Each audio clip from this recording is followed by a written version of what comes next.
Welcome. Attention, please. Welcome aboard.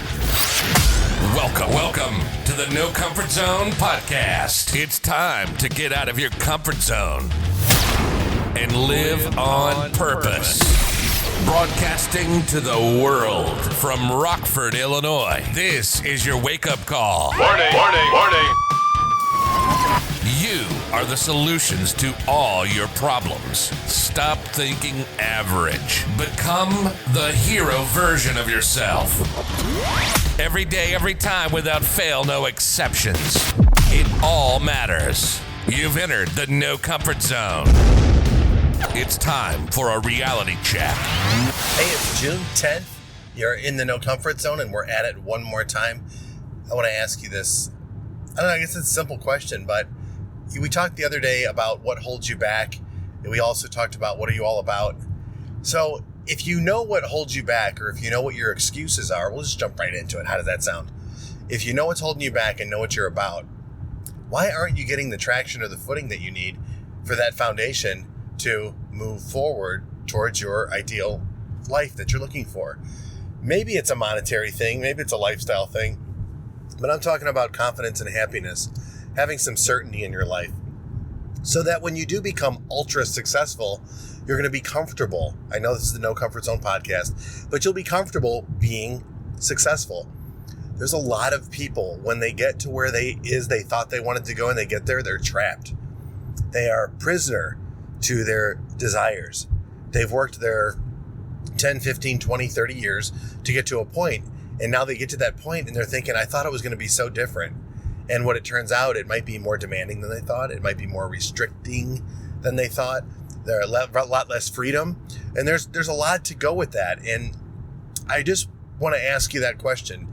If you have this foundation and you know what your weaknesses are, and you know what your strengths are, what you're about, and if you follow the blueprint, you'll know what you need to work on in order to get there. And it is work. You're going to have to work at it. Here we go, ladies and gentlemen. Every day, every time, without fail, no exceptions. You know, when I was doing corporate speaking and when I was doing sales and management training and keynote speaking, I'll use the every day, every time, without fail, no exceptions. And at the end, there's a lot of people who would ask me, what was that thing you said again? And I'm like, what is that? And he goes, when it comes to competition, when it comes to dealing with success, when it comes to handling obstacles. And I'm like, oh, with the mindset? Yeah, every day, every time, without fail, no exceptions. But back to our story. If you know what your foundation is and you know where it is you want to go and you know what you're working on, let me ask you, why is it that you haven't made a definite, a purposeful step in that direction? What I'm coming to realize is most people, whether if I'm talking with you on the phone, if I've met you in person, or if we've been at a seminar event and we've openly had a discussion, most people don't proceed or even start because they're waiting for everything to be ideal. That may be true for you. Waiting for things to be ideal. For example, maybe you can relate. I'm personally going through this right now.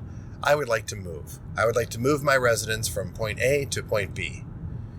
But my holdback is, one of them is I really wanted to pay my house off before I moved.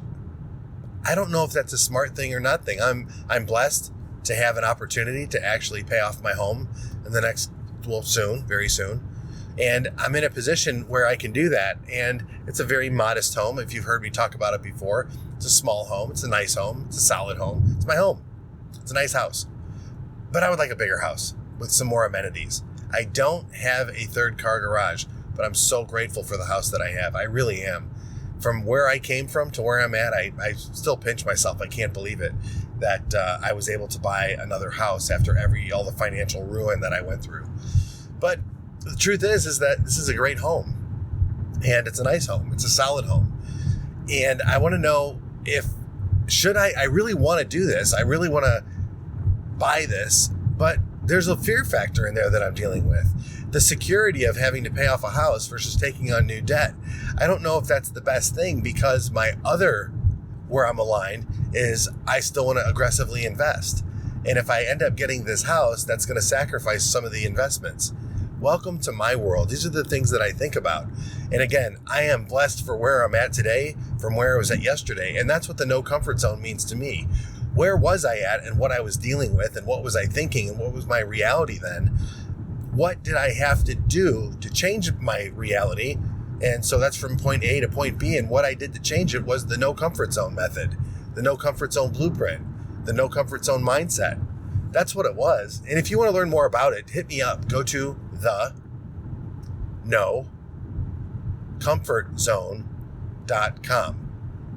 Or you can hit me up at Dan at the no comfort zone. Hey, and while you're at it, do me a favor, go to Apple iTunes, give me a solid review. I would love to see it.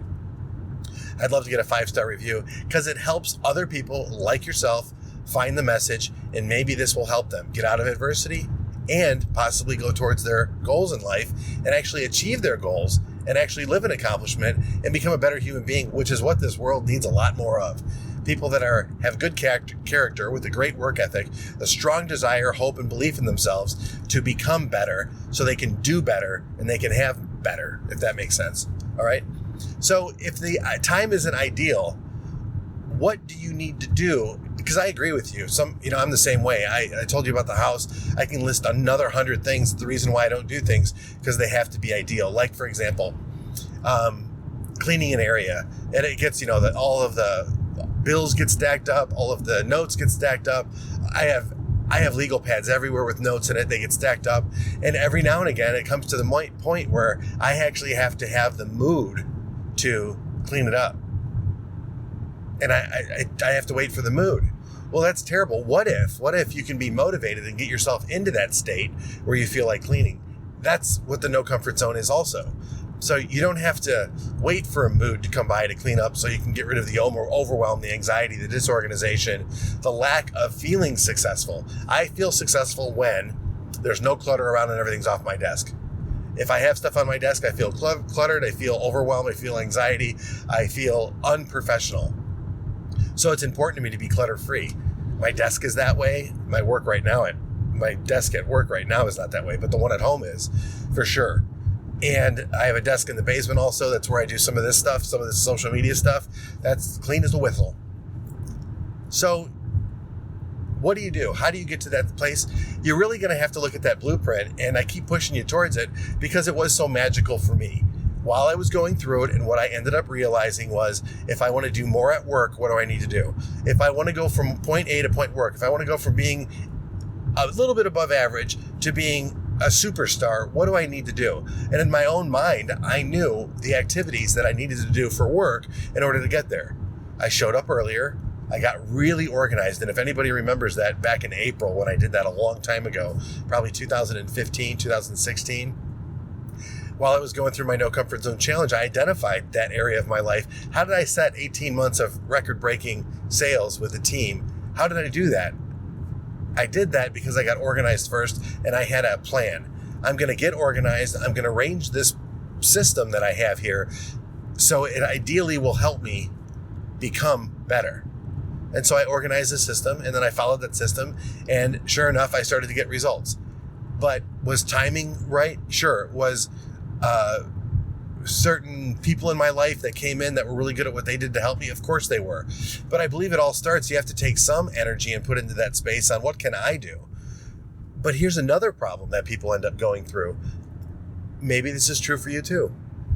Have you ever been in that place where you want to get something done and you have a big job to do and it's an important task to get done, or multiple important tasks, and you realize that you're all cluttered up and it's a mess, and you go to clean because you feel good with the accomplishment of being cleaned, and then you push off what's really important? I do that all the time. I'll have a thing that I want to get done, then I'll get distracted. And it's not ideal. It's not as clutter-free as I want it to be. My files aren't organized. I need to make sure that all my blue ink is good to go. I need to make sure that everything else is all perfect. And next thing you know, then I'm like, well, it's too late in the day, so I'll start tomorrow. I'll get up fresh and early. But by then, I'm already got my other plan in motion, and I keep putting it off. Procrastination due to perfection. Sometimes you just got to just get started. And sometimes, like I said, when you run, the hardest part is going to the start line. But like Mel Robbins says in her book, The 5-Second Rule, which I was so upset when that book came out. I was so upset because the no comfort zone is a lot about that. It's about that transition period from thinking too much for safety and security and being comfortable to just getting into it. So if you need to do something, Mel says 5, 4, 3, 2, 1, get up and do it. And when I was watching those videos and going through my no comfort zone, I was upset. But then after reading her book, I realized, you know what? There's a lot of people that believe this. Mel Robbins, Tony Robbins, Kevin Hart, Brian Tracy. There's a lot of people that talk about this comfort zone. That's where I learned it from. But actually applying something and put it into my actual everyday life for change, I just titled it the no comfort zone. And really what it should be called, I guess, instead of the no comfort zone, it should be called do it now. Just do it now. Do it now. And if you don't know where you're going or what you need, then there's areas on the blueprint that can help you to build the successful foundation that you're going to need for future growth. Hope that makes sense. But so really I want you to know is just start doing something now. Don't procrastinate. Don't wait for it to be perfect. Don't wait for it to be ideal. Make it ideal now just by putting the pen to paper, by putting the gym shoes on, by taking a step in the right direction, by holding your spouse's hand, looking her in the eyes and telling her how much you love her and embrace her, kiss her, do all those things. Be passionate. Just do it now. Just do it now. And I promise you, if you just do it now, you'll get out of your comfort zone and you'll start living on purpose. Say goodbye. Want more of the No Comfort Zone? You can follow Dan on Instagram and Twitter at NoComfortZone1. Bye. Or on the web at thenocomfortzone.com. Bye-bye. Bye-bye. Thanks for listening to the No Comfort Zone podcast. Bye-bye. Bye-bye.